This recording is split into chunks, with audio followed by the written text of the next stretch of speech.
Il n'y a aucune intelligence artificielle, ça marche tout seul, voilà.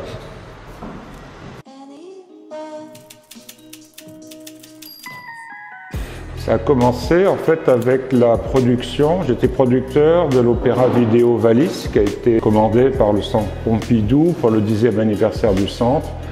Et je me suis trouvé producteur là-dedans de tout ce qui était audiovisuel, également mise en scène, etc. Et donc on a commencé à travailler ensemble, à collaborer, jusqu'à faire des pièces finalement en commun que nous avons signées en commun à partir de 92, 13 ou 94. Maintenant, les technologies, j'en ai assez.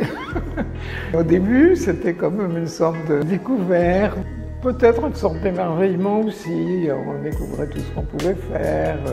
On avait commencé par travailler, comme j'ai dit tout à l'heure, avec la vidéo. Après, on s'est rendu compte qu'avec des dispositifs numériques, on pouvait avoir une image qui vous répondait, ce qui créait naturellement, comme je l'ai dit tout à l'heure, une sorte de rencontre, une sorte d'illusion de rencontre, enfin des choses tout à fait sophistiquées, intéressantes. Et donc les technologies, ça m'a beaucoup apporté. Il faut aussi faire attention.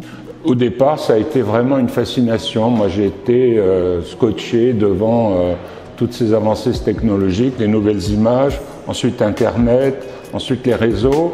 Mais maintenant, j'ai un peu tendance à faire marche arrière. Je trouve qu'elles nous envahissent, qu'elles nous pourrissent la vie, qu'elles nous violent véritablement d'à peu près tout. Et donc, je suis devenu de plus en plus méfiant avec les nouvelles technologies. Je les aime bien quand elles sont vintage, comme les écrans qui sont là-bas. C'est des vieux écrans 20 pouces qui ont 15 ans de durée, où il n'y a aucune intelligence artificielle, ça marche tout seul. Voilà. J'avais choisi ce titre-là, Réel Virtuel. Je trouve qu'il colle parfaitement à ce qui se passe maintenant, puisque nous sommes de plus en plus éloignés du réel et de plus en plus obligés de nous contenter du virtuel.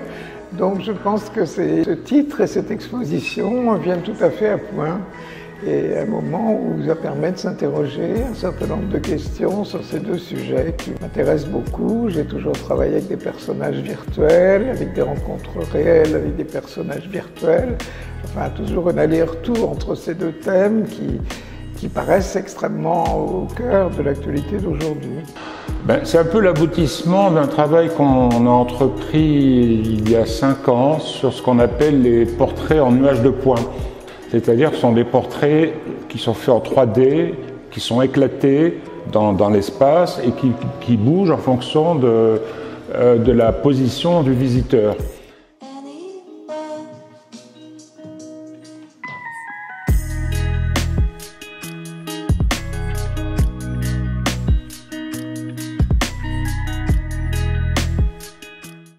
Et donc on a voulu aller aussi loin que possible dans cette direction, jusqu'à faire d'ailleurs des portraits très réalistes, comme celui qu'on reverra bientôt, celui d'Éric Landau ou celui de Bob Benamou.